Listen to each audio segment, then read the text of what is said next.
दोस्तों बात है वर्ल्ड वॉर टू की। वर्ल्ड वॉर टू के दौरान जब अमेरिका ने जापान के दो शहर हिरोशिमा और नागासाकी को परमाणु बम का पहला शिकार बनाया था। अमेरिका ने हिरोशिमा पर 6 अगस्त 1945 और नागासाकी पर उसके ठीक 3 दिन बाद यानी 9 अगस्त 1945 को बम गिराया और इन हमलों ने दोनों शहरों में दूर दूर तक लाशों का ढेर लगा दिया था। दोनों शहरों में लगभग 1,30,000 लोगों की जान तो धमाके के समय ही चली गई थी और हमले के बाद भी हजारों लोगों को रेडिएशन की वजह से अपनी जान गंवानी पड़ी। लेकिन दोस्तों आज हम इस वीडियो में जानेंगे कि आखिर क्या वजह थी जिसने अमेरिका को इतने सख्त कदम उठाने के लिए मजबूर कर दिया। तो दोस्तों आपको इस घटना की जानकारी देने से पहले मैं आपको बता दूं कि इस वर्ल्ड वॉर में जो लड़ाई थी वो एक्सिस पावर और एलाइड पावर के बीच में थी। एक्सिस पावर में जर्मनी, इटली, जापान, हंगरी जैसे और भी देश थे, जबकि एलाइड पावर में US, Britain, Canada, France, Brazil और ऑस्ट्रेलिया जैसे देश शामिल थे। लेकिन हिटलर की मृत्यु के बाद जर्मनी की नाली सेना पूरी तरह से बिखर गई और एलाइड पावर के सामने एक्सिस पावर की ताकत कम दिखाई देने लगी थी। हालांकि अभी भी एक्सिस पावर के पास जापान जैसे स्ट्रॉन्ग कंट्री मौजूद थी, लेकिन समय बीतने के साथ जापान की शक्तियां भी कम होती जा रही थी। एक समय बाद हार के कगार पर आने के बाद भी जापान के राजा हिरोहितो सरेंडर करने को तैयार नहीं थे और उनकी जीत की वजह से लाखों लोगों की जानें जा रही थी। मजबूरन बंटरबाट 2 को रोकने के लिए और जापान को रोकने के लिए अमेरिका को कोई बड़ा कदम उठाना था। साथ ही 16 जुलाई 1945 को अमेरिका ने परमाणु बम बनाकर उसका सफल परीक्षण कर लिया था।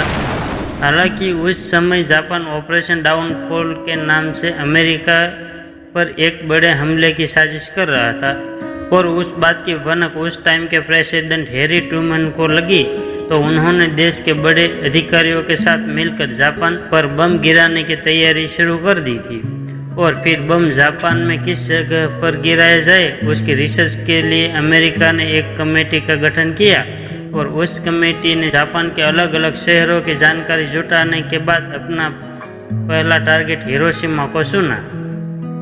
हालांकि परमाणु हमले से पहले किसी भी देश को दूसरे देश की परमिशन की जरूरत होती है और फिर अमेरिका ने यूनाइटेड किंगडम से इस हमले की परमिशन ले ली और फिर 6 अगस्त 1945 को अमेरिका ने एयरक्राफ्ट के जरिए 8:45 पर जापान के हिरोशिमा शहर पर पहला बम गिराया और जो बम गिराया गया था उसका नाम रखा गया द लिटिल बॉय और उसे जमीन तक पहुंचने पर 44.4 सेकंड लगे। हालांकि जमीन पर पहुंचने के बाद ऐसी तबाही हुई जिसे कोई देख न सके। बम ने हिरोशिमा की लगभग 30% आबादी को खत्म कर दिया था, जिसमें लगभग 80,000 लोगों की जान गई और एक ही झटके में 11 किलोमीटर का हिस्सा जलकर खाक हो गया। इससे पहले जापान इस हमले को ठीक से समझ पाता है। हिरोशिमा पर हमला करने के ठीक 3 दिन बाद यानी कि 9 अगस्त 1945 को 11:02 पर अमेरिका ने नागासाकी पर परमाणु हमला कर दिया और इस हमले में जो बम का प्रयोग किया गया था उसका नाम रखा गया था द फैट मैन। हालांकि दोस्तों प्लान के हिसाब से दूसरा बम जापान के ओडोइक शहर ओकुरा में गिराना था, लेकिन मौसम खराब होने की वजह से वहां पर बम गिराना आसान नहीं था।